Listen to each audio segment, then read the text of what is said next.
Gracias, como le habíamos platicado, está con nosotros Jesús Ortega Martínez, usted lo conoce muy bien, un político de la izquierda mexicana de toda la vida, fundador del PRD, entre otras organizaciones. Jesús Ortega, bienvenido. ¿Qué tal, Ricardo? Un gusto saludarte y a través de ti saludar a tus radioescuchas y a las personas que siguen tus programas. Jesús, la pregunta obligada, un escándalo en México y en el mundo por la invitación al dictador Díaz-Canel a los festejos patrios en México. ¿Cuál es tu punto de vista? Pues sí, sobre todo después de que Díaz-Canel había organizado una terrible represión en contra de ciudadanas y de ciudadanos de Cuba que salían a protestar por la vigencia de derechos elementales como el derecho a comer o como el derecho a la salud o como el derecho a exponer libremente sus puntos de vista. Y a pesar de las limitantes, se pudo observar en México y en el mundo de los actos de represión por parte del gobierno cubano y particularmente por parte de Díaz-Canel. Y después de ello, que López Obrador invite a Díaz-Canel me parece aberrante. Y el grito de libertad que cada año hacemos en México fue opacado cuando se convoca a un individuo que cancela la libertad en su país, que cancela las libertades en su país. Díaz-Canel es antitético a José Martí y es antitético a otros héroes cubanos que lucharon en contra del imperio español y de otros imperios para recuperar las libertades en su patria, en su país. Por eso me parece que es una provocación de López Obrador, provocación para el pueblo de México, pero también es una provocación para otros gobiernos, particularmente el de Estados Unidos. A mí me parece que está buscando enemigos porque se le está acabando la confianza de un sector de la ciudadanía y está buscando victimizarse. Y para victimizarse necesita nuevos enemigos. Y creo que el ideal es que Biden caiga en la trampa, haga caso a sus provocaciones y por lo tanto, de nueva cuenta, López Obrador se victimice. Ricardo. Jesús, se violan algunos artículos constitucionales con la visita de Díaz-Canel, sobre todo lo que tiene que ver con el manejo de la diplomacia y las relaciones internacionales. Está apapachando, recibiendo a un hombre que violenta, ya lo decías tú, las libertades fundamentales, pero también los derechos humanos. Pero parece que no pasa nada, Jesús. Todo sí, es verdad. México es signante de la Declaración Universal de los Derechos Humanos. Y en una política exterior congruente con nuestra participación en ese instrumento jurídico internacional, nosotros debiéramos de combatir y de oponernos a todos aquellos jefes de Estado, a todos aquellos personajes poderosos que violentan los derechos humanos. Uno de ellos es Díaz-Canel, pero no importa la ideología de Díaz-Canel, puede ser Trump o puede ser Bolsonaro en Brasil o puede ser cualquiera otro en Turquía o en otro de estos dictadores de derecha o de izquierda que existen. No, una política exterior debe ser congruente con esta declaración universal de los derechos humanos. Y también México es signante de otros tratados internacionales. Y en la propia Constitución se establece cuál es el verdadero sentido de nuestra política exterior. El problema es que López Obrador no tiene como uno de sus referentes el respeto a la ley. el respeto a la Constitución, menos aún todavía el respeto a convenios internacionales, a instrumentos internacionales que ha firmado nuestro país, los representantes de nuestro país en determinados momentos. ¿Qué va a La hacer? propia Organización de las Naciones Unidas. ¿Qué va a hacer tu partido? ¿Qué va a hacer el bloque opositor si es que sigue vivo en el Congreso mexicano frente a este agravio a los mexicanos y al mundo? Sigue vivo, pero en el caso de esta inconsistencia de López Obrador con los principios de la política exterior que México debe llevar adelante, hay que ir al Senado de la República, porque en el Senado se ratifican a los funcionarios de la Cancillería y el Senado es constitucionalmente la parte del Congreso de la Unión que debe de estar atenta a cuál es la política exterior de México.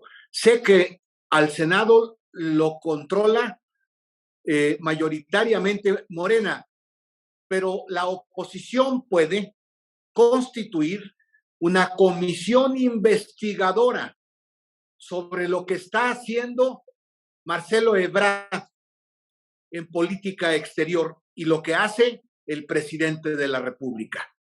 Y en su caso sancionar a uno y a otro por contradecir la Constitución en sus principios de política exterior, Ricardo. Creo que esa es una salida y un planteamiento que la representación de la oposición democrática debe de hacer en el Congreso de la Unión y particularmente en el Senado de la República.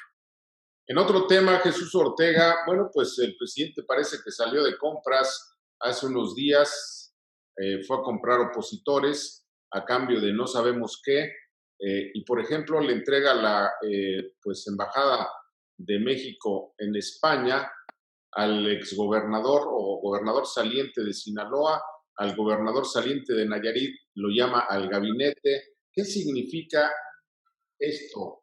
¿Es por un lado una traición y por el otro qué es una entrega de contingentes o es un pago de facturas? ¿Frente a qué estamos? Yo más bien me parece que estamos ante un pago de adeudos, porque particularmente en el caso de Sinaloa y en el caso de Nayarit, los gobernadores tienen justas sospechas de estar vinculados con el narcotráfico y de servir a los intereses del narcotráfico. Y yo creo que lo que significa el cártel de Sinaloa, muy vinculado a las fuerzas de la delincuencia organizada en Nayarit, y la prácticamente impunidad que ha dado el gobierno de López Obrador a estas fuerzas de la delincuencia, le obliga a tomar en cuenta a los gobernadores de estas dos entidades de la República y darles como especie de pago de deuda, de pago de factura. A uno lo quiere hacer embajador, que tendrá que pasar por el Senado de la República, y a otro pues lo va a hacer responsable de algún cargo menor para que se sienta, entre comillas, protegido por el gobierno federal. Pero estoy seguro que su indolencia y su incapacidad de responder ante el crimen organizado hace de estos dos gobernadores probables sujetos de juicios penales, porque cometieron delitos contra la Constitución y favorecieron a la delincuencia organizada en sus respectivas entidades.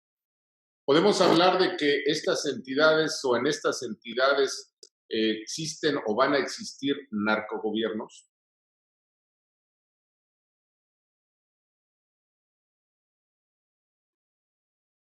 Jesús. En estas entidades, lamentablemente para el país, narcogobiernos.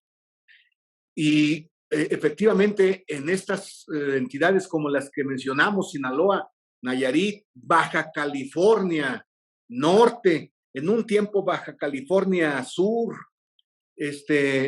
Colima y otras entidades hay, Sonora, hay evidencias de vínculos de actores en el gobierno con la delincuencia organizada. Pero hay un fenómeno mucho más grave, Ricardo. El narco está controlando una parte importante del territorio nacional. ¿Para qué debiera servir el Ejército y la Guardia Nacional si no es para garantizar la seguridad de la nación?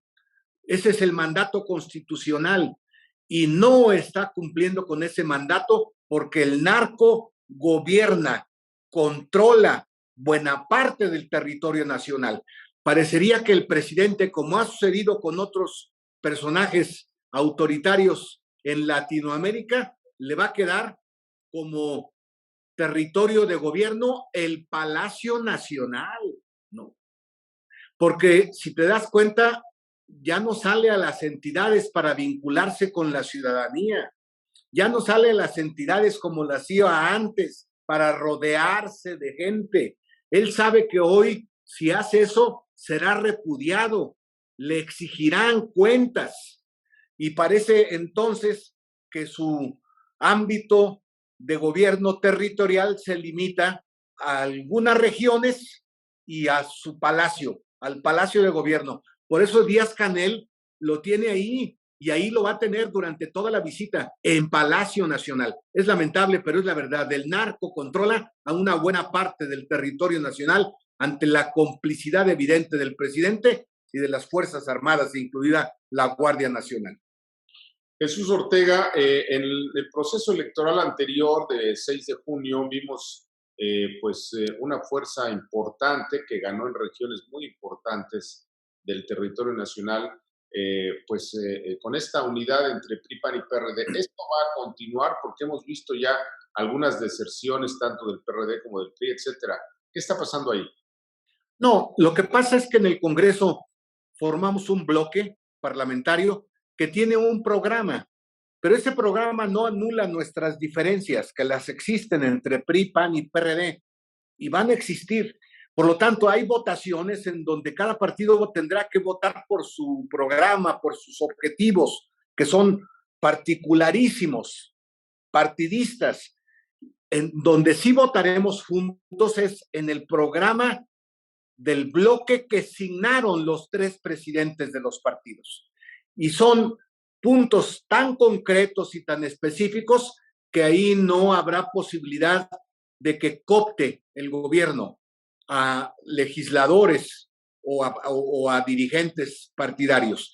Por eso no debiéramos prender ninguna luz de alarma cuando algún partido vota una decisión en contra de los otros dos. Es que hay,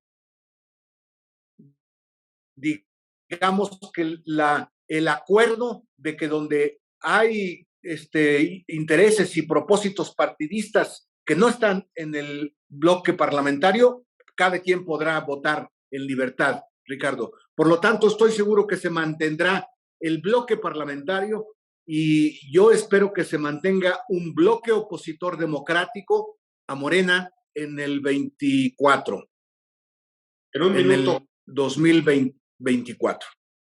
En un minuto, Jesús Ortega Martínez, ¿qué está pasando en el PRD? ¿Hay cambios, hay movimientos, se están reestructurando? Platícale a la audiencia en un minuto, por favor. Sí, hemos llegado a una situación donde no hay disyuntiva.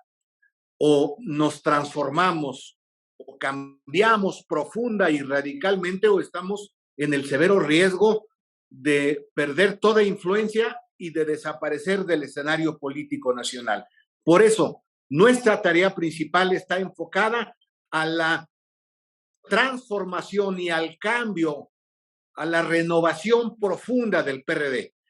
Esa tarea la llevaremos de aquí a diciembre y en diciembre haremos el Congreso Nacional para la innovación, la transformación, el cambio del PRD y lo haremos ética, estética, programáticamente, en todos los sentidos, para hacer que el PRD retome el rumbo de la reconstrucción del país y el rumbo de una izquierda democrática, libertaria e identificada con las luchas de la gente. Jesús, se nos terminó el tiempo, te aprecio, te agradezco. En otro momento seguimos platicando. Gracias. Gracias, Ricardo.